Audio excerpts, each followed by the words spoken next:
Bismillahirrahmanirrahim. Alhamdulillahirabbil alamin. Wassalatu wassalamu ala sayyidina Muhammadin wa ala alihi wa sahbihi ajma'in. Amma ba'du, faqad qala al-imam al-muallif rahimahullahu ta'ala wa nafa'ana bihi wa bi barakati ulumihi wa ghafara lahu wa li masyayikhihi wa li masyayikhina amin. Kitabul Janaizi ini sebuah kitab pada menyatakan hukum-hukum jenazah. Kullu mayyitin minal muslimina yajibu ghusluhu wa takfinuhu wassalatu alaihi wa dafnuhu. Tiap-tiap mayit daripada orang-orang Islam, yaitu wajib kifayah memandikannya, mengkafankannya, mensolatkan atasnya, dan menguburnya. Illa syahida fi qitalil kufari, kecuali orang mati syahid pada memerangi orang kafir, pada memerangi orang kafir. Wasiqata, dan kecuali bayi keguguran. Idza nazala maitan, apabila lahir dalam keadaan mati, qabla tamami ashhurihi, sebelum sempurna bulannya.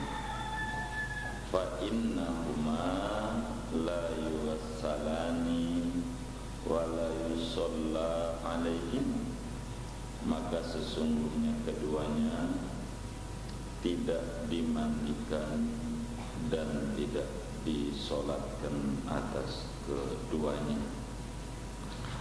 Wa aqallu ghuslil mayyiti ta'mimu jasadihi bil ma'i marratan wahidatan.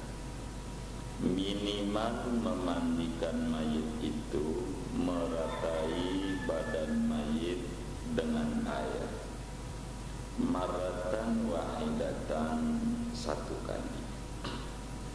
Bisyarti antazula anhul awsahu, dengan syarat bahwa hilang dari mayit itu al-awsahu, kotoran-kotoran, allati tamna'u usulal ma', yang mencegah kotoran-kotoran itu akan sampainya air ila jasadihi, ke tubuh mayit, ke badan mayit, ke jasad mayit, bitil kalmarati, dengan satu kali siraman itu. Jamaah sekalian, kajian kita tentang jenazah. Kalau kita baca jenazah dengan fathah jimnya, artinya mayit di dalam kurung batang. Kalau jenazah dengan kasrah jimnya, artinya kurung batang yang tidak ada mayitnya. Itu jenazah. Kalau kemudian kita ngomong jenazah, tentu ngomong mati, kita harus ngomongin menjelang mati. Sebelum mati itu umumnya orang itu sekarat, karat ya. Sebelum sekarat itu umumnya orang itu sakit, kan begitu tuh. Dia sakit sebelumnya sehat. Bagi orang sehat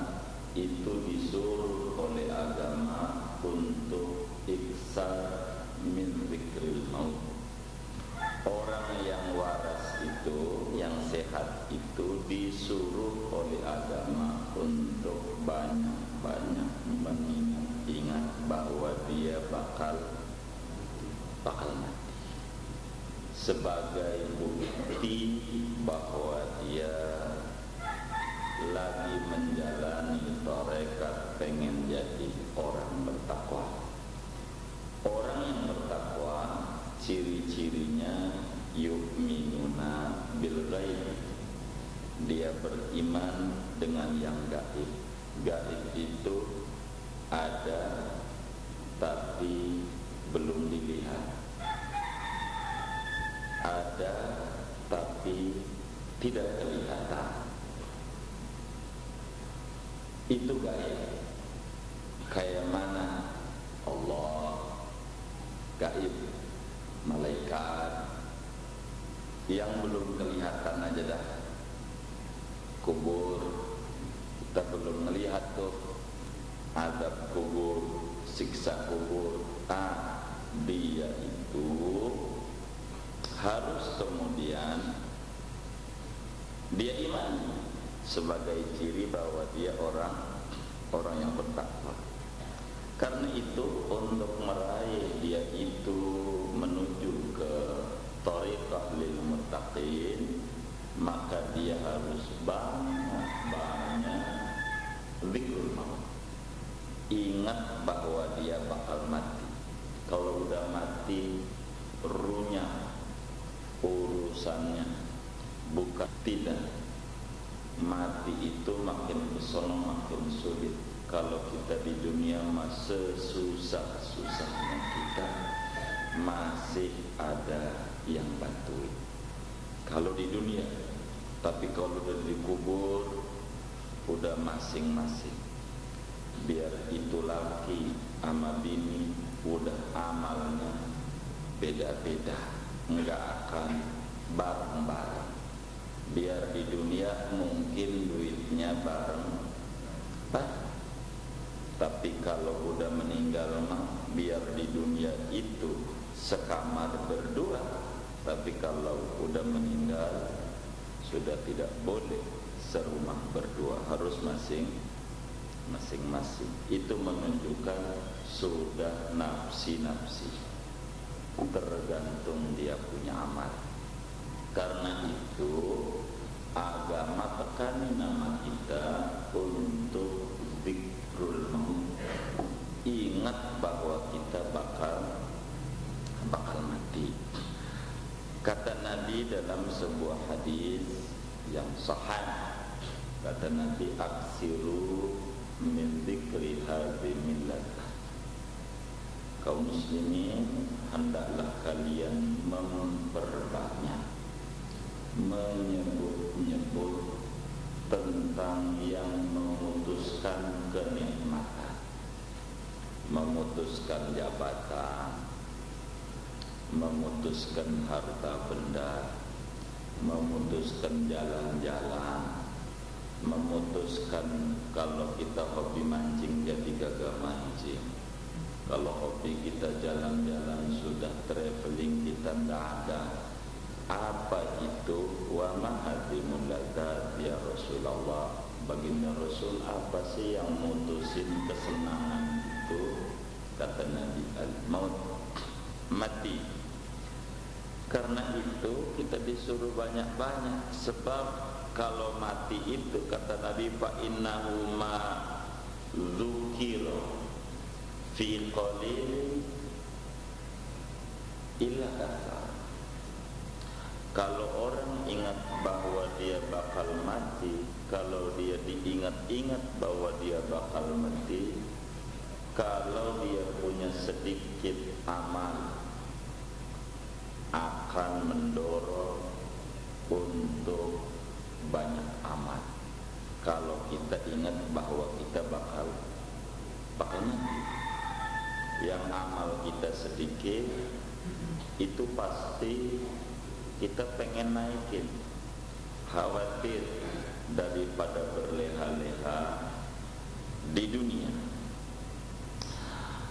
Juga wa ma dzukira katsirin illa qallala, bila kematian itu diingat-ingat, kalau kita banyak dosa, banyak melalaikan Allah, pasti kita bakal kurang yakin orang yang lagi main catur tuh nggak ingat bahwa dia bakal mati. Pastikan begitu. Yang dia pikirin bagaimana pion ini jadi setel, paling nggak jadi benteng dah. Itu begitu. Mati jauh, ingat mati. Padahal nanti itu kuda kagak bakal bisa nyelamatin guys ya, kagak, dia harus ngorban dia kalau pengen nyelamatin. Kira-kira kan begitu. Karena itu kata ulama, man aksara min dzikril maut, siapa orang yang memperbanyak ingat tentang bahwa dia bakal mati, ukrima bisalasati asya, bakal dianugerahi oleh Allah 3 hal yang paling mulia dan amanah. Kalau kita mampu diri kita ingat bahwa kita bakal mati. Jadi man aksara min dzikril maut ukrima bisalasati asya'a, siapa orang yang memperbanyak bahwa dia bakal mati, maka orang itu akan dianugerahi oleh Allah 3 hal yang paling bermanfaat. Yang pertama, ta'jilut taubat. Pasti pengen buru-buru ngedandanin diri, pengen benar. Itu kalau orang yang pengen benar, pastikan dia ingat mati. Yang pengen benar, pengen hafil mati semua ibadah dan sebagainya. Itu satu. Yang kedua, qanaatun nafsi, merasa puas jiwanya dengan pemberian Tuhan kepadanya. Biar kita sedikit, kita syukur. Sebab banyak-banyak kita ninggalin duit di bank sana, bank sini, bank sini, bank situ, nggak ke bawah kubur. Buat bini kita yang bakal kawin lagi sama musuh kita, tetangga kita tuh, dia udah ngincer-ngincer banget kapan kita matinya. Itu begitu. Pasti begitu. Karena dia ingat harus banyakin amal. Banyakin amal. Masa agama cuma nyuruh 2,5% buat amal kita, buat bini kita dan kehidupan dunia kita 98,5%. Surga yang tidak timbang banget. Banyakan mana itu? Iya, jauh kepentingan dunia 2,5%. Itu aja ada yang berat juga. Yang segitu tuh, segitu kalau pengen dapetin surga, ya itu sih cuma lepas aja dari neraka. Masalah di emper, masalah dia apa namanya, ya di surganya. Kalau pengen dapat hotel 2,5%, ya kagak ada. Naik angkot aja kalau 1.000, paling sampai Masjid Nurul Iman situ doang, nggak nyampe Ciledug, terus 1.000. Karena itu kita jangan pakai ilmu senyum. Kalau ada otak lewat, senyumin, jangan isi. Itu begitu. Karena kita biar senyum itu adalah ibadah yang paling murah, jangan itu yang diambil. Otak lewat senyum aja, nggak boleh. Agar supaya kita surganya bagus, doa jadi pertama, ta'jilul taubah, buru-buru dia bertaubat. Doa dia qanaatun nafsi, merasa cukup dengan apa yang ada. Maka di rumah udah siapin sama bininya, dan ikan ada, apalagi itu sayur ada, nasi ada, kobokan ada, timbang nggak ada sambal aja udah bilang, ini sambalnya mana? Kagak puas banget apa sama yang ada, nyari mulu yang kagak ada. Ini orang yang kagak ingat bahwa bakal mati ya kayak gitu. Yang ada aja, yang ada aja. Jangan diomel-omelin itu. Bini tuh siang begitu. yang kita omelin juga bini kita, ya kan. Jadi maafin yang ada aja kan, dimakan gitu. Itu orang yang segera bertobat itu banyaknya begitu. Sebab bukan itu tuntutan. Makan itu bukan untuk berpuas-puas diri, tapi makan itu untuk menunjang dia ibadah. Itu begitu. Karena enaknya makanan bukan dari jenis dan bentuknya makanan yang sejatinya. Enak tidaknya makanan tergantung daripada nikmat Allah yang satu ini, yang disebut sehat. Ini yang membuat biar kita itu makanan banyak, ada apel, durian, jeruk, daging, ini itu, opor ayam, ayam pop, segala macam, kita lagi sakit, mau nggak? Kagak mau. Jadi kuncinya bukan di makanan ayam, daging, bukan. Biar kita makan lari ke sana, ke Cililitan, ada makanan soto enak banget, sehat. Untuk nafsu doang, sehat yang jadi enak. Coba kita sakit, dibawa kemana-mana, jeruk pahit kata orang manis, yang namanya ikan enak dibilang asem, macam-macam karena sakit. Jadi yang membuat enak bukan makanan, tapi nikmat Allah, sehat. Yang membuat orang puas dalam menerima nikmat Allah bukan duit banyak, tapi kebahagiaan kalbu di dalam menyambut nikmat Allah itu. Ketiganya kisarul amal, pendeknya punya angan-angan, tidak terlalu panjang. Kalau kita harus punya ini, kita harus punya ini, kita mikirin ada orang sampai bagaimana supaya pokoknya hidup kalau udah jadi PNS itu paling bahagia hidup. Wah, udah tenang dah kalau jadi PNS. Makanya dia menggebu-gebu keinginannya itu sampai bayar 70 juta biar jadi PNS karena mengejar pensiun. Tenang dah, tuanya ada pensiun, baru dia diterima PNS. Tawar-menawar dapat 60 juta. Jadi dia PNS, baru kerja seminggu mati. Pensiun kagak dapat, duit 60 juta hilang. Sia-sia, kagak ada ganjaran. Biasa aja. Yang bisa dijalani, jalani. Dagang lah. Begitu itu. Apa yang kita cari? Orang mukmin amal yang dicari. Begitu orang tua kita enggak punya pensiun, anaknya jadi sarjana. Masa kita yang sarjana bingung? Begitu tuh ngadepin tua. Ini bukan karena bukan sarjana kalau dia hayat. Kehebatan batin orang tua kita terhadap Tuhan punya keyakinan. Kalau kita kurang yakin sama Allah, udah panik, begitu. Sampai yang kagak perlu dia pikirin kuburan, yang belum tentu dia mati di situ. Udah mesen tanah kusir itu orang Bendiraya, Pak, orang Bendiraya, Delman Indah, Komplek Bendi itu begitu. Termasuk daripada Bintaro sektor itu banyak. Di tanah kusir itu kuburan tulisannya doang. Telah wafat ya Ahmad siapa? Kagak jelas. Uang isinya mah kagak ada. Isinya tanah kusir biar penuh begitu, isinya kagak ada orangnya. Buat apa?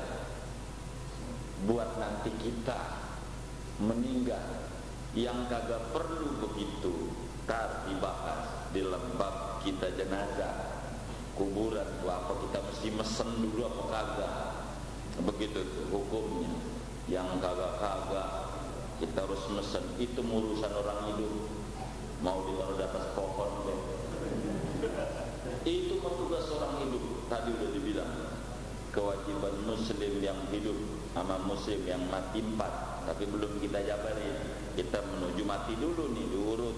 Kalau ngomong jenazah, itu salah satunya mengubur. Itu bukan kewajiban kita. Emang kita pasti bakal meninggal di tajur? Kan belum tentu.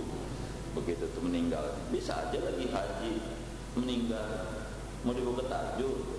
Itu kuburan betapa pesan-pesan sesuatu yang tidak perlu akhirnya dipikirkan, yang perlu ditinggalkan. Penyebabnya tidak ingat mati. Karena itu wa man nasiya min dzikril maut uqiba bisalah sekiasya. Siapa orang yang lupa bahwa dirinya bakal mati, maka dampak buruknya 3. Itu pasti begitu. Kalau orang kagak sadar, kagak menyadari bahwa dirinya bakal mati, 3. Yang pertama, taswifut taubat. Yang pertama adalah menunda-nunda taubat, tarajah. Sekarang masih kerja, minggu itu waktunya main sepeda. Tahu kalau pensiun mah hari juga masih bisa. Kalau dia ngalamin pensiun, belum pensiun, udah mati, udah gak dapet amal. Udah ada yang sampai Allah kasih panjang pensiun, enggak juga. Ngaji juga pensiun, gitu akhirnya tar aja nunggu tua. Begitu tuh, pas sudah tua, udah tinggal batuknya doang. Nah, badan saya udah lolos sakit-sakitan. Akhirnya amalnya nggak ada, ditunda-tunda.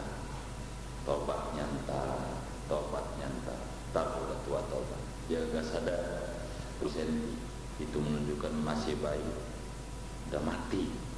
Begitu apalagi kita yang udah bukan 50 cm lagi, itu pasti akan mati terbang. Banyak orang yang sehat. Begitu. Masalahnya olahraga itu penting agar supaya kita sehat dan tetap kita hidup. Yang namanya itu haji masaid, olahraga mati. Sebab yamutul mar'u ala ma'asya'alih, orang bakal mati tergantung hidupnya. Kalau hidupnya main bola, matinya main bola. Kalau hidupnya main sepeda, matinya pasti lagi main sepeda, atau pulang habis main sepeda. Udah begitu aja. Kalau orang dalam kebaikan, matinya pasti dalam kebaikan. Itu jaminan. Tergantung kita punya hobi. Ada yang orang mancing, mati. Itu bahaya. Dia harus bikin. Tergantung hidup. Begitu. Tergantung hidup. Begitu. Itu semuanya kayak begitu. Bisa diperhatiin itu orang-orang. Bisa diperhatiin. Itu kayak begitu. Orang mati tergantung bagaimana dia punya hidup. Hidup baik, matinya baik. Hidup enggak baik, matinya pun juga enggak baik. Begitu tuh. Kalau yang sehat, sholat. Banyak yang sholat, itu di sana sehat. Banyak yang puasa, di sana sehat. Dan itu disepakati, itu puasa kalau Ramadan tuh dokter-dokter kesehatan ngomong, iya puasa yang banyak. Begitu puasa, itu sehat semuanya. Itu begitu. Pertama, dampak negatif, lupa bahwa kita bakal mati. Taswifut taubat, lama dia itu bertobat. 2, tarkur ridho bil qada, tidak menerima dengan ketentuan Tuhan. Kita hari ini usahanya kurang jalan, akhirnya kita korupsi, akhirnya kita nyolong sana nyolong sini, kita miskin. Akhirnya kemiskinan itu bukan membuat dia tambah banyak ibadah. Tidak seperti orang kaya. Kalau orang kaya sih dia banyak sedekah, dia wajar. yang dia banyak duit. Kita sedekah nggak punya duit, nggak adalah bagi kita orang nggak punya banyak puasa, ya banyak baca Quran, banyak sholat, biar berimbang sama orang kaya. Kalau nggak begitu bahaya. Kita harus redoi aja lah dengan yang ada. Allah buat kita miskin bukan sama dengan menghinakan kita. Allah buat kita kaya bukan juga dalam rangka memuliakan kita. Kaya dan miskin tidak ada kaitan mulia dan hina dengan Allah. Dua-duanya kalau dia muslim bala, ujian. Orang kaya diuji syukur, orang miskin diuji sabar. Lulus nggak dia? Kalau si miskin lulus, maka si miskin masuk surga lebih dulu dari orang kaya 500 tahun. Kalau dia lulus, udah enak-enakan dia, berpuas-puas diri, naik helikopter, udah ada depan rumah, itu di surga. Wa fiha ma tashtahihil anfus. Di surga itu apa yang dilintas aja di hati. Pengen naik helikopter langsung ke depan rumah. Pengen main, pengen makan durian, enggak perlu pakai ke Indomaret, ke Giant, udah langsung di depannya, udah enggak ada kulitnya dan dalamnya enggak ada bijinya, tinggal makan sampai habis. Itu surga. Akan begitu orang kaya masih diperiksain mulut. Orang kaya, miskin karena enggak punya periksa harta, pasalnya kurang. Terima saja apa yang Tuhan tentukan itu sambil terus berikhtiar. Ada rahasia besar dari Allah Subhanahu wa ta'ala. Sebab ruang lingkup muslim itu antara nikmat dan bala.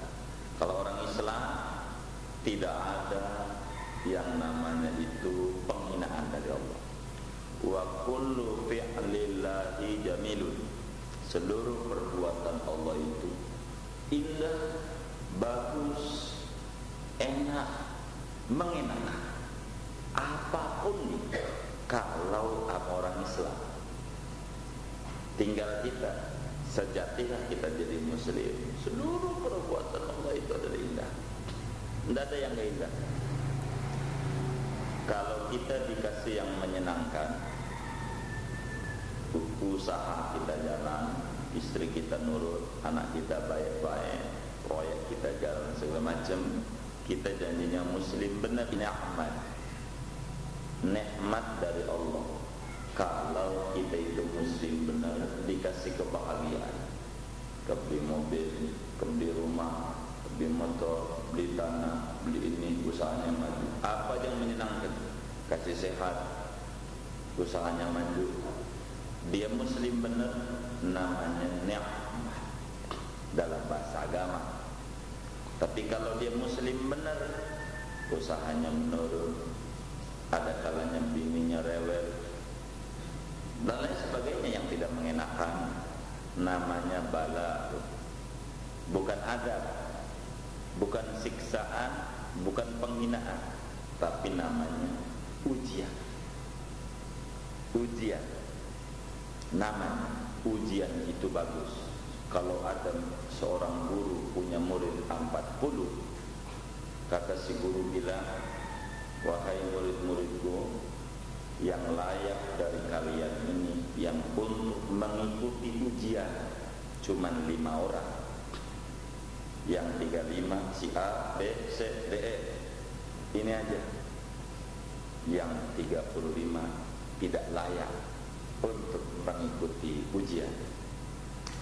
Kalau sampai ternyata yang kepilih 5 itu adalah kita, senang gak?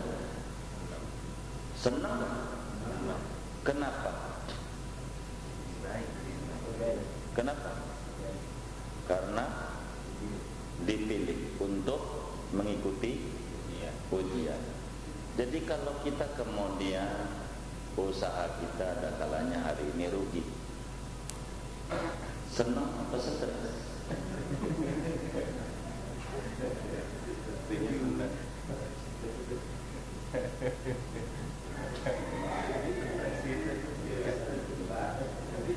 Gimana Pak?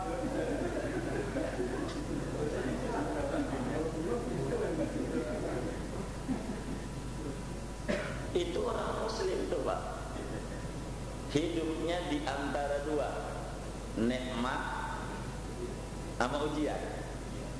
Orang muslim nggak ada penghinaan Tuhan.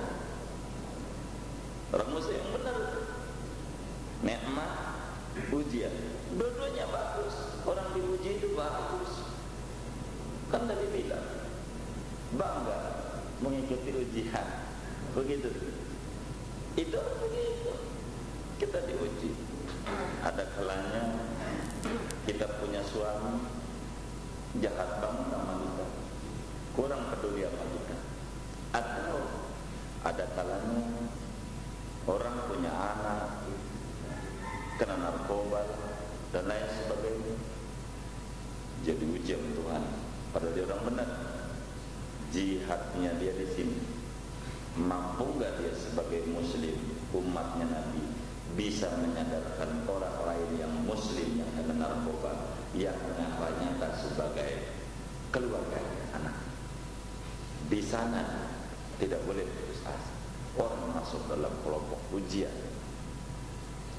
Tapi kalau muslim agak benar, apalagi non muslim, kalau dia hidupnya senang, badannya sehat, kemudian itu apa namanya, usahanya maju, bisnisnya luar biasa, panennya menjadi, istrinya nurut, anaknya baik, muslim gak benar. Atau non muslim, muslim gak benar, ini bukan nikmat, namanya istidraj. Namanya istidraj. Kalau kita nggak benar, dikasih usahanya maju, dikasih kita bisnisnya bagus, begitu tuh usaha kita lancar, panen kita menjadi, kita kebeli tanah, kebeli kontrakan, kebeli ini mobil, motor, apa aja, sesuatu yang menyenangkan. Padahal kita ibadah enggak, sholat juga kagak, Ramadan ada kalanya enggak puasa, usaha kita maju. Itu perlu diketahui, itu bukan nikmat, bukan, namanya istidraj. Istidraj itu adalah pengambulan Tuhan, diambulin, penguluran Tuhan, biar dia terus terlena hidupnya dan dia lama di nerakanya. Itu begitu, bukan nikmat yang ada. Dia bagaimana biar terus terjebak dan terus terjebak, diulur, diluluh, diambulin. Air apa yang dia mau terus dituruti. Itu begitu, bukan nikmat, tapi cueknya Tuhan, gedeknya Tuhan sama dia, bukan gedeknya. Begitu kayak kita sama orang yang malakin kita, kita ngasihnya itu bukan dengan kecintaan, saking bencinya kita sama dia, kasih. Jadi kalau orang kita lihat, jangan kita membingungkan menghadapi sikap Tuhan, karena seluruh perbuatan Tuhan kalau bagi orang Islam baik. Jadi kalau kita lihat, kok si Anu ya jarang ke masjid, usahanya maju, kebeli rumah lagi sebelah, gua yang ke masjid mulu, ya Allah, begini, begitu hidupnya. Itu namanya dia tidak memahami dia yang kayak begitu.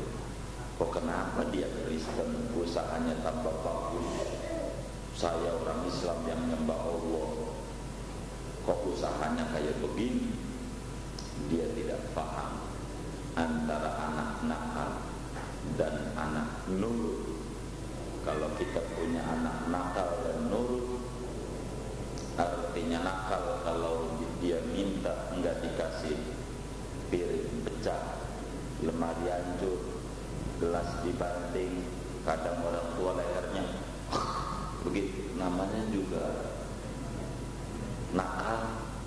Ada anak kita nurut, kalau dibilang dia minta sama kita, kita bilang enggak ada, ya udah ya lah, kita berdoa esok lusa mudah-mudahan ayah dapat rezeki. Kalau dua-duanya minta motor sama kita, Supra mana yang kita dahului? Yang nakal atau yang nurut?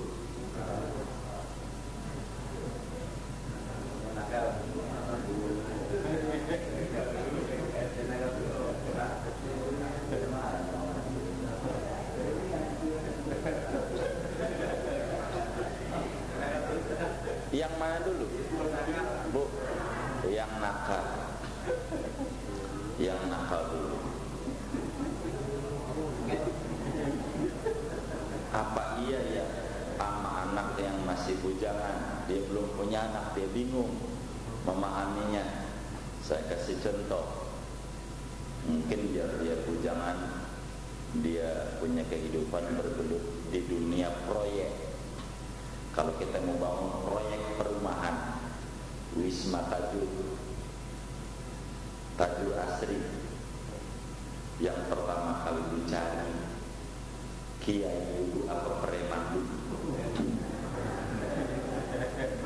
Itu begitu tuh. Biar kita mudah, anak kan bingung yang masih bujangan ini. Kiai dulu, preman dulu? Hah? Preman dulu. Kenapa dia didului? Biar jangan rese, betul nggak? Biar jangan. Jadi dikasihnya itu cinta, apa karena itu tidak cinta? Tidak cinta. Itu maknanya kita sholat enggak, usaha kita maju enggak, kita dikasih duit sama Tuhan lewat tangan hamba-hambanya. Padahal kita itu juga ibadah juga enggak. Nah begitu, enggak sholat, usaha kita maju. Yakini, pastikan di kalbu kita bahwa diri kita ibarat proyek di mata Tuhan adalah preman. Sadari itu biar kita bertobat. Kalau ibarat orang tua, diri kita tuh anak. Itu namanya istidraj, bukan nikmat. Lain. Kalau itu dikasih yang menyenangkan. Tapi kalau dikasih yang tidak menyenangkan, udah kita enggak sholat, batuk-batukan, enjlok, rematik, asam urat, begitu, gula, padahal kita enggak sholat. Itu bukan pujian, tapi itu azabut, hukuman dari Allah. Itu begitu. Jadi perbuatan Allah kalau sama orang mukmin baik dua-duanya. Kullu fi'lillah jamil, berkisar antara nikmat dan pujian, nikmat dan pujian. Itu begitu. Ini kita belum terangi jenazah. Kita harus masuk dari situ, karena kita harus kalau ngomong mati ya harus berangkat dari awal. Masa ujuk-ujuk langsung caplok aja? Orang berkeluarga juga nggak boleh begitu, kan begitu. Masa orang tahu-tahu udah lahir anaknya nikah kagak? Kan ada urutannya. Jadi saya kasih prolog ini dalam rangka mengantarkan materi jenazah. Sebab kalau ini nggak diterangi, mentok tahu-tahu mati, kapan hidupnya? Kita harus tahu dulu jalurnya, kapan dia hidup. Itu pertama. Kedua, kalau kita sudah bakal mati, tentu kita harus mempersiapkan mempersiapkan diri untuk menghadapi kemauan dengan beriman yang bagus.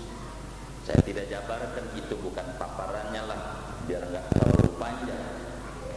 Dua, kita dengan beramal soleh. Sebab iman adanya di hati, baru teori. Amal soleh di prakteknya. Praktek tanpa teori, dia mau praktek aja tanpa tahu ilmunya, nggak bisa. Maka sholat bisa asal sholat karena dia tidak belajar, tidak duduk di majlis taklim, tidak berteori. Maka sholatnya itu kakinya melebar, kakinya, karena dia berpraktek, tidak berteori. Yang disuruh rapatkan oleh Nabi itu barisan yang disuruh adu pundak, bukan kaki. Itu yang diadu kaki, yang diadu. Mana geli lagi, akhirnya kita tarik, diikutin. Begitu tuh, yang kayak begitu. Itu kagak ada yang kayak begitu.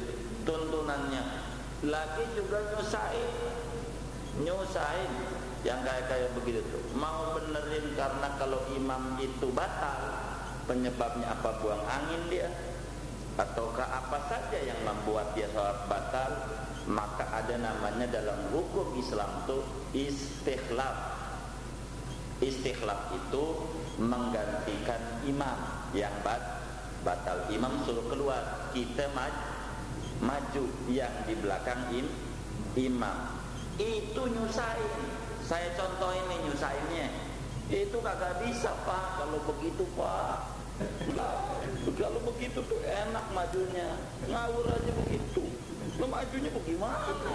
Begitu. Ngarang-ngarang ajaran agama aja. Begitu tuh. Udah enak-enak Nabi ajarin.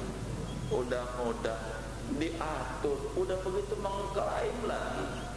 Ini yang benar, yang ono yang salah. Wah, udah zaman akhir. Udah mau bagaimana dunia? Kita berpraktek tanpa berduduk di majlis ilmu bersama ulama, biar dia tahu. Karena iman baru teori dalam hati, praktek harus diamalkan dengan amal soleh. Itu begitu persiapan. Kemudian udah kita tahu dari sehat, detik-detik kematian dia sakit tentu. Ada beberapa peraturan terkait sakit. Pertama, orang sakit ya dia harus sabar.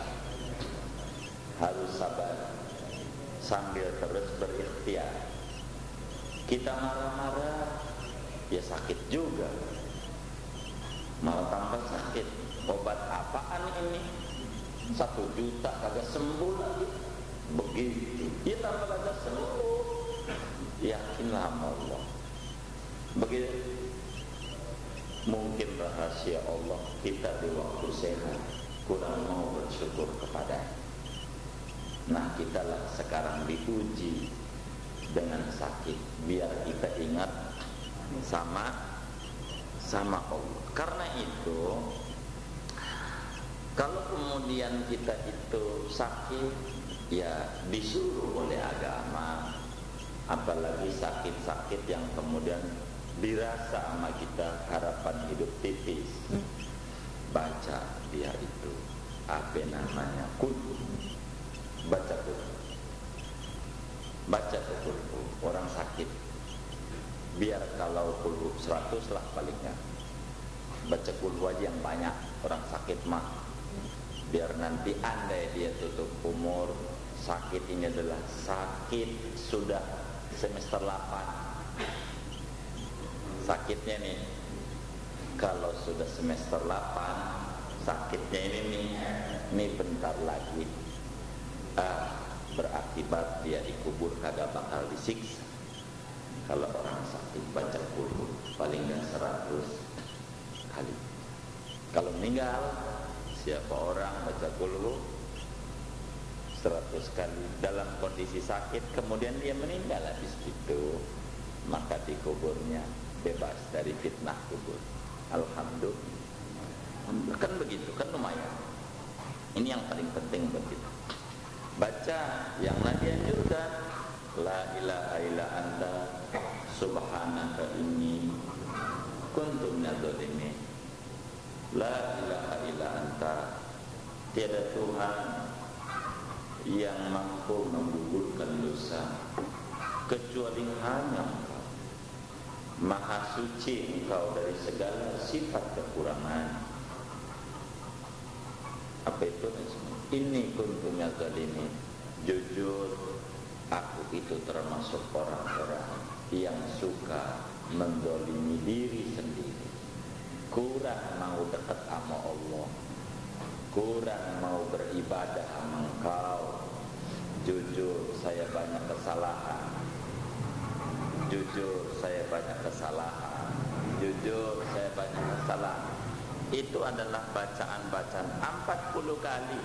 Siapa orang baca la ilaha illa anta tasbih Nabi Yunus 40 kali pada waktu dia sakit mau meninggal, itu pun juga aman dari azab kubur.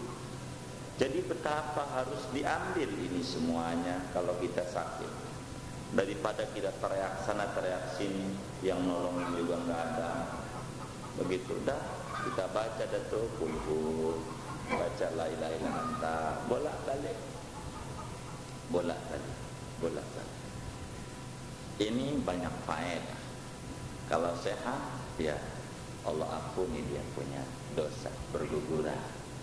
Sebab ketika muslim itu dikasih sakit, Allah utus 3 malaikat besar untuk menghampiri orang itu kalau orang itu mau sakit.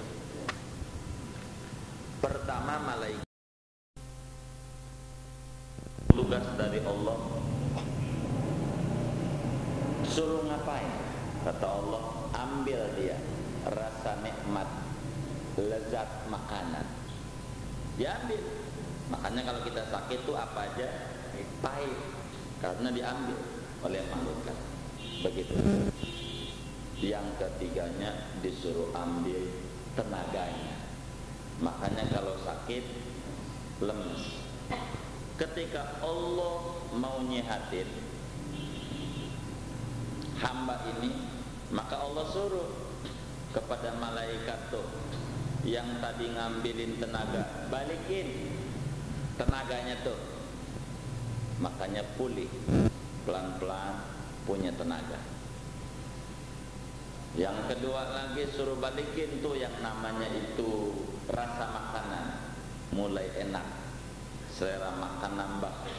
Kata orang kampung kemarut, makannya banyak, begitu maruan, begitu. Nah, tinggal satunya malaikat yang bawa dosa nunggu. Lama kagak dipanggil sama Allah. Ya Allah, bagaimana? Apa perlu dibalikin? Kata Allah, ya, buang dia ke laut, biar asin dia. Maka air laut itu begitu. Jadi sakit ternyata buat orang Islam adalah nikmat juga, diambilin dosa gitu. Bukan maknanya kita disuruh minta sakit, tapi dalam setiap qada Allah itu penuh dengan kebaikan pada diri kita. Itu misaki. Kemudian sakaratul maut, karena lebih sakit ya kalau mau meninggalkan sakaratul maut. Bagaimana kalau kita menghadapi orang lagi sakaratul maut? Kalau orang itu lagi sekarat, pertama tugas kita adalah hadapin dia ke arah kiblat. Makanya orang yang sakit itu yang bagus, kakinya dia di barat, di kiblat bukan di barat, palanya di timur, diganjil bantal. Kalau kita niatin nih pada pagi hari ini, kalau kita jadi orang kaya, kebangun rumah sakit, niatin mau ngamalin ajaran Islam. Di rumah sakit itu tempat-tempat pasiennya itu semuanya mengarah ke arah kiblat dalam rangka mengejar satu yang disebut husnul khatim, meninggal dalam keadaan yang baik, keadaan Nabi, Rasul dan wali-wali Allah menghadap kiblat. Karena itu adepin ke arah kiblat. Kalau ada orang sekarang puter ada kiblat, itu husnul khatim. Tapi ini pun juga yang harus kita puter ini adalah orang yang suka ngaji, Pak. Kalau yang kagak ngaji mah jangan. Dia marah, Pak. Lu nyumpain gua mati lu. Justru kita khawatir mati lu biar bagus. Karena dia kagak ngaji meribut mulu adanya. Emang orang harus ngaji. Begitu kita arahin ke kiblat, dia begitu. Kalau orang tukang ngaji mah sakit dikit aja pengen diputer tuh dipannya. Biar menghadap kiblat. Biar dia menghadap kiblat. Orang tukang ngaji, kalau kagak ngaji, dia kan kagak tahu kita puter ngadap kiblat. Kita bilang melotot, lu kurang ajar, lu jadi teman lu. Begitu udah gua bantu, begitu udah gua pinjemin susah-susah, lu main mati lu. Tuh, kagak ngaji. Kan susah juga nggak klop. Begitu tuh. Ini kita saking sayangnya sama kawan kita, agar supaya dia jangan sampai dia sia-sia dalam keadaan yang baik. Itu tugas kita. Ini kita bakal mati nih semuanya. Jadi yang namanya ngaji jenazah, jangan dikira ngaji buat amil. Belum tentu. Buat siapa ini? Buat kita. Nggak ada kata amil.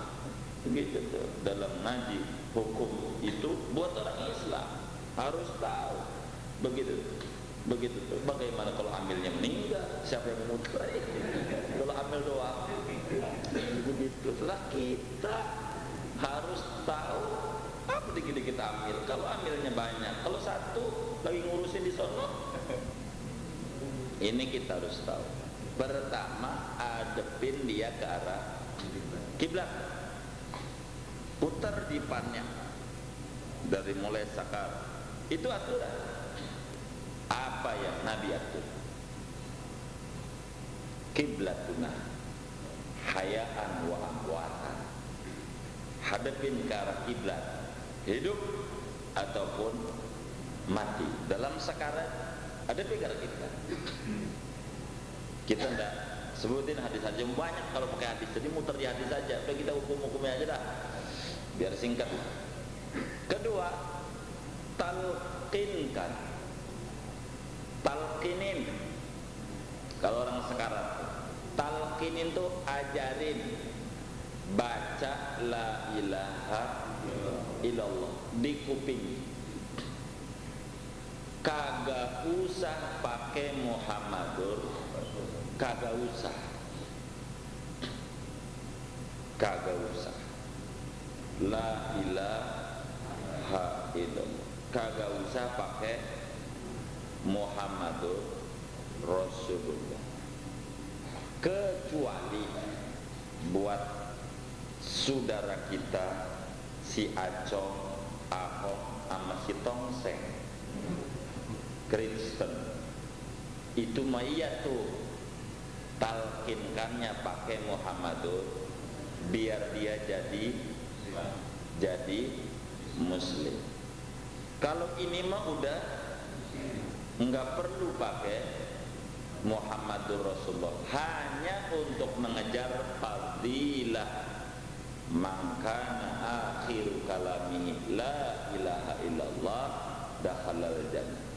Siapa orang yang menutup omongannya, tutur katanya selama di dunia dengan kata la ilallah, masuk surganya duluan. Buat ngejar masuk surga duluan aja, bukan buat ngislamin. Jadi hanya la ilaha illallah. Kalau ditutup sama Muhammadur Rasulullah, bukan dengan la ilaha illallah ditutup. Berapa kali? 1 kali aja. satu kali aja di kupingnya, la ilaha illallah, sekali. Udah, kalau dia ngikuti mulutnya gerak, udah sekali, jangan berkali-kali jadi bingung sama dia, sekali aja.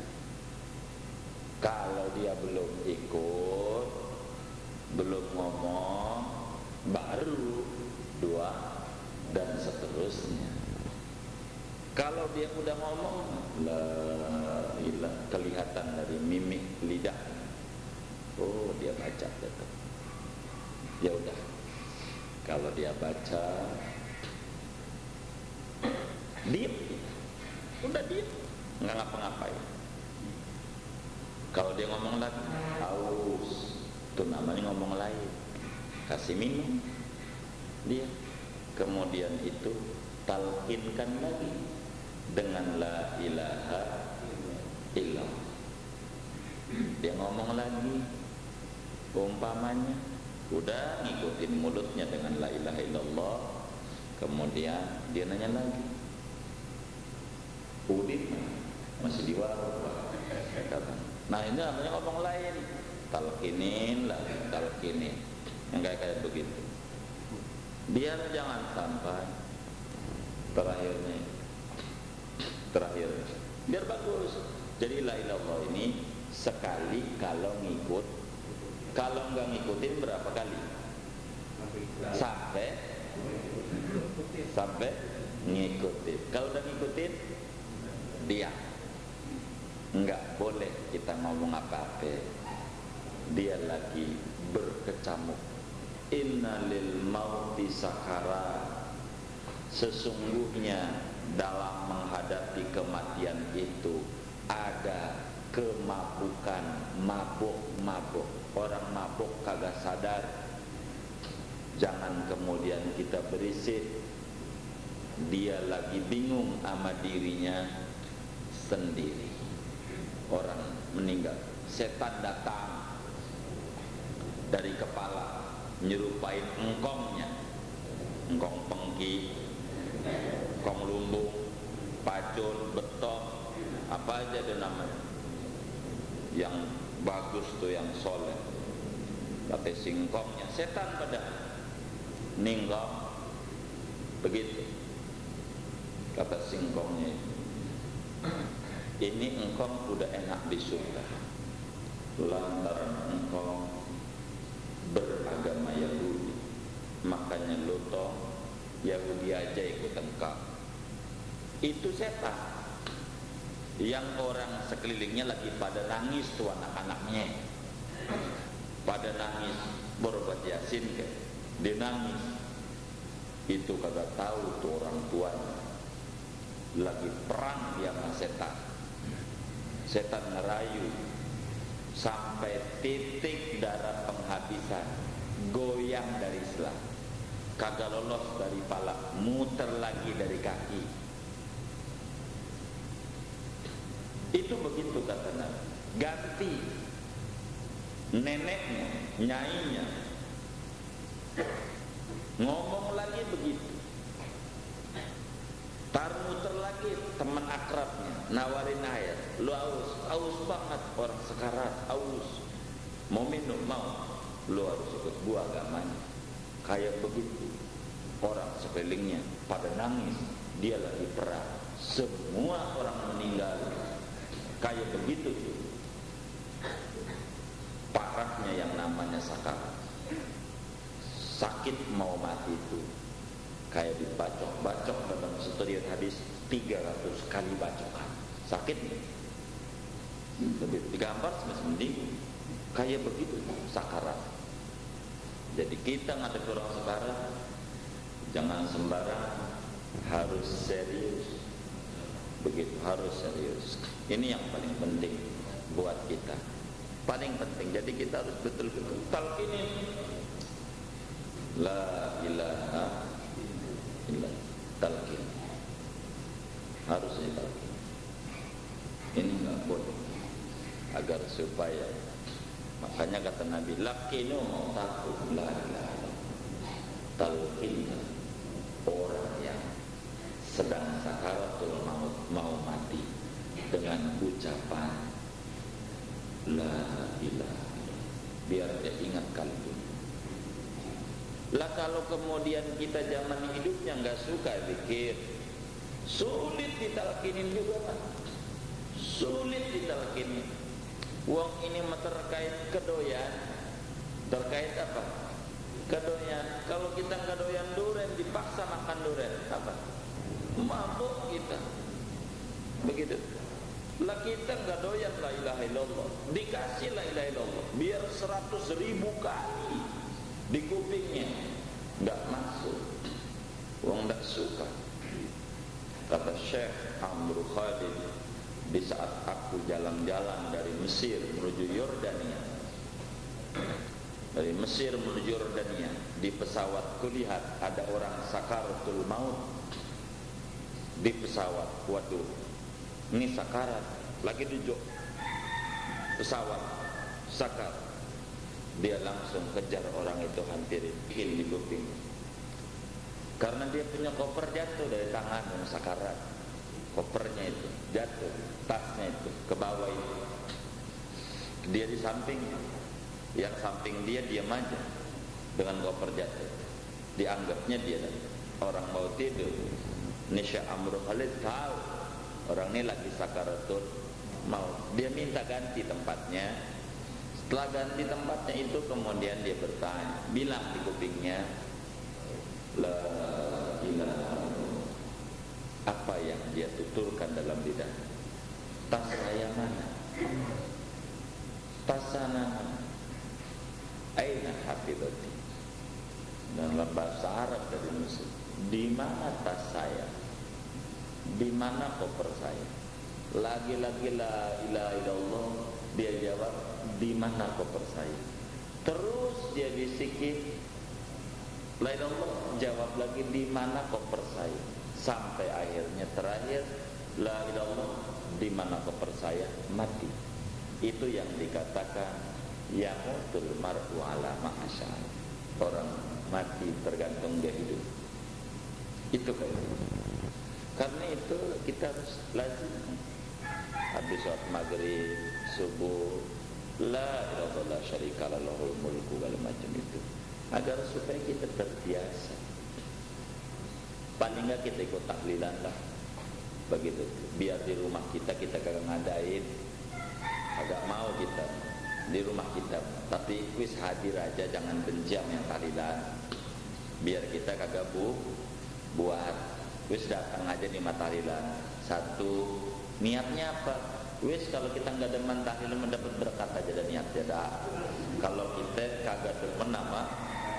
Kan berkat itu masih bid'ah lagi, memberkat nama nasi kan repot lagi. Terus niatnya itu aja dah gitu. Jangan di tahlilannya, udah niatnya berkat aja dah, udah itu aja niatnya. Kok itu iya guys, bagaimana tahlilannya bid'ah, berkat kan kagak, masih bid'ah juga berkat. Nasi kan jadi repot begitu.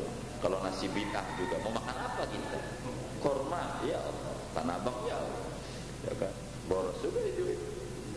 Minum kayak Nabi jam-jam, ya Allah, tambah susah lagi begitu. Jadi udah banyak lain.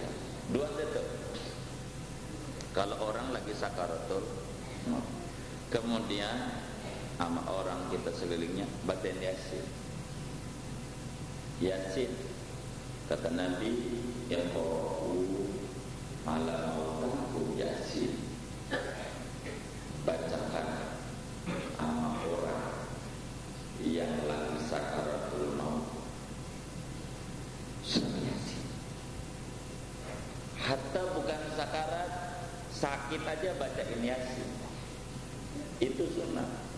Kita sakit, orang Jakarta aneh. Nah, ini berapa kali ajaran diterapkan. Apa yang kami sampaikan harus ngaji, itu bukan mohon maaf saya ngarang, bukan, tapi karena praktek agama yang udah mati. Ketika orang hidupin perang, itu yang tadi kita katakan, lo sumpahin gua mati dari kiblat, itu percis.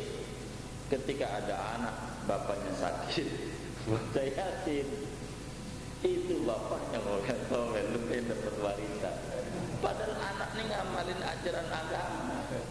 Yasin ini ma quri'a fi maridun illa sufiya, kata Nabi. Tidaklah Yasin dibacakan kepada orang yang sedang sakit, melainkan niscaya Allah beri kesembuhan dengan rahasia-rahasia di balik huruf demi huruf surat Yasin. Lantaran Yasin qalbul Quran, jantungnya Quran. Ini harus ngaji dua-duanya. Kalau kagak, itu begitu. Bahkan ada ajaran dari Nabi Pak yang jarang orang amalin, jarang sekali. Kalau Yasin mohon maaf masih banyak di daerah-daerah. Di Jakarta itu dikit. Di daerah-daerah itu kalau orang tua sakit baca Yasin di samping malah lagi meriah. Itu di daerah masih sampai detik ini masih kita banyak temukan di daerah. Tapi ada satu ajaran yang paling bagus dan paling manjurnya untuk menghilangkan stres dalam hidup. Dan ini jarang diamalkan hadis Nabi ini. Jarang, bukan enggak ada. Ada orang-orang tertentu yang mengenal hadis ini. Kalau stres, apa karena usahanya apa aja dah yang menyebabkan dia? Itu minta temannya diazan di kuping, tolong azan saya di kuping itu. Gitu. Azan itu Nabi begitu, tolong azanin saya. Nabi aja siapa orang stres lagi pusing, azanin di kuping bakal tenang. Makanya orang ribut tuh tengkar, suami istri ribut atau tangga ribut, di daerah masih diamanin. Kalau di daerah azan, orang ribut diam, orang ribut tangga dudar itu, lu pelacur lu ini ribut mulu. Kita azan, anda menghadap kemana aja? Allah, diam, malu gede. Dia sendiri sudah bilang, udah begitu. Azan itu kekuatan luar biasa, itu dahsyat. Apalagi Yasin, maka disuruh bacain Yasin. Kedua adalah ayat kedua, berikutnya bacain surat Ar-Ra'd. Ar-Ra'd itu surat pada juz 13. Surat Ar-Ra'd itu surat untuk meminta keputusan. Ame Allah. Ada kalanya muslim sakit lama tahunan di tempat itu tahunan. Kadang anak sama anak udah ribut mulu, lomba gantiannya manggul mulu, jadi akhirnya nyusahin. Kan ada yang kayak begitu ya, ada yang kayak begitu sakit lama sekali begitu. Maka yang kayak atau sekarat lah, minggu dia sekarat ini suratnya namanya Ar-Ra'd, surat yang manfaatnya meminta keputusan sama Tuhan. Dibaca surat Ar-Ra'd, baca aja terus dah. Bahasa kitanya tuh kalau kita baca surat Ar-Ra'd sampai selesai satu surat itu nggak banyak kayak Yasin lah. Itu maknanya Tuhan, kalau saya punya ayah, kalau saya punya ibu, kalau saya punya kakek, kalau saya punya nenek atau siapa aja tuh yang sakit, ini adalah sakit terakhir menurut engkau, yang nanti bakal mati, jangan dibikin lama-lama ya Allah. Siang, kalau ini sakit terakhir yang bakalnya mati, meninggal, jangan dibikin lama-lama. Tapi kalau ini sakit, ini bukan sakit terakhir yang bakal sembuh Jangan dibikin lama-lama sakitnya, cepetin sembuh. Tobatin ar-ra'du, bukan nyumpahin mati. Bukan, bagus enggak? Kita kan enggak tahu rahasia Allah, mati dan hidupnya kapan dia, ya kan? Kita enggak tahu, enggak jelas. Karena itu ar-ra'du ini paling ampuh. Ada kalanya orang itu kalau sakitnya sakit terakhir, baru sekali balikan ar-ra'du juga les aja meninggal. Kalau itu sakitnya sakit terakhir. Kalau sakitnya enggak terakhir, yakni bakal ngalamin sehat, enggak berapa lama lagi sembuh. Itu ar-ra'du. Ini bid'ah. Ya kagak. Sahabat amalkan. Jabir ibn Abdillah, sahabat besar dari sahabat-sahabat Rasulullah, amalkan itu ar-ra'du. Tidak mungkin wartawan Rasulullah memberitakan sesuatu yang dia tidak pernah dengar dari sang pemilik berita. Jadi bukan ngarang. Inilah persiapan kita menghadapi sakaratul maut. Sudah sakaratul maut les aja apa yang harus diucapkan oleh kita? Inna lillahi wa inna ilaihi raji'un. Allahumma jurni fi musibati wa li biha khair. Ya Allah, sesungguhnya kami semua, termasuk ayah kami, punya Allah. Ya tentu kembalinya pada Allah. Walaupun punya Allah, tapi kami punya ikatan kerabat. Dia ayah kami, dia umi kami, dia anak kami, dia engkong nenek kami. Ini adalah membuat hati saya jadi terluka. Ya Allah, berikan ganjaran lantaran aku terkena musibah dengan musibah ini, kematian, dan berikan aku ganti yang lebih baik. Artinya mungkin kita akan dikasih ketenangan. Kalau kita bengal, jadi kita jadi nurut. Yang orang tua kita meninggal, akhirnya jadi tersenyum. Kemarin dia pegel sakitnya karena kita bengal, sekarang kita jadi nurut orang tua kita, jadi tersenyum. Dengan inilah baru orang itu dikatakan mayat. Bagaimana proses ngurusi mayat?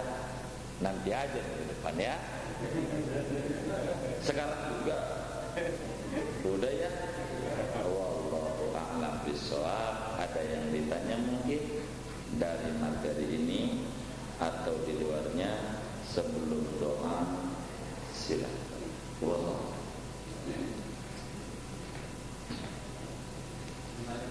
Boleh. Waalaikumsalam. Kalau yang mayit, yang berkuburan itu bentuknya kayak darah atau berpisah gitu.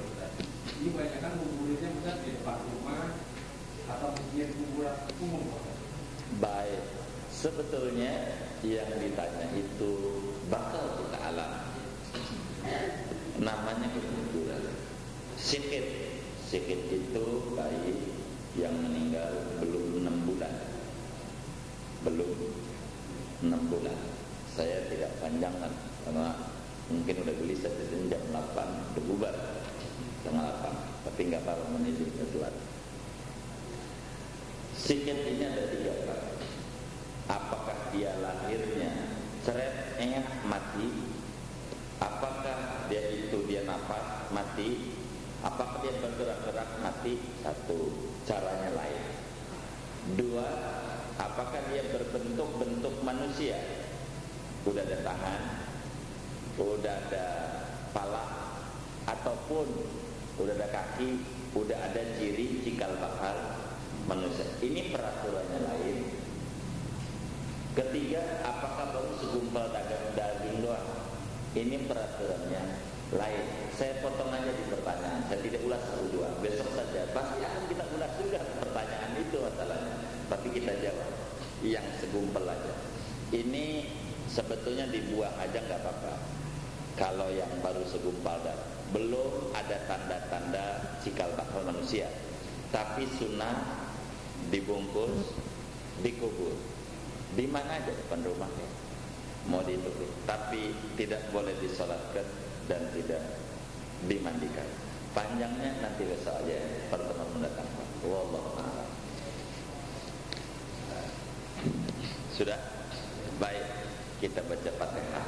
Duduknya kita di majelis ilmu mudah-mudahan menyebabkan dosa-dosa kita diampuni oleh Allah Subhanahu wa taala, kesulitan kita dilapangkan, urusan-urusan kita dimudahkan, hajat-hajat kita dikabul oleh Allah Subhanahu wa taala. Duduknya kita di majelis ilmu mudah-mudahan menjadi sabab orang tua kita yang dikubur sana mudah-mudahan diberikan nur yang banyak lantaran kita duduk di majelis ilmu, kuburnya dijadikan raudhah, taman di antara taman-taman surga. Dan mudah-mudahan orang tua kita yang masih hidup dengan duduknya kita di majelis ilmu mudah-mudahan diberikan panjang umur, sehat walafiat, ditinggikan derajatnya sehingga kita terus bisa memandang wajah mereka.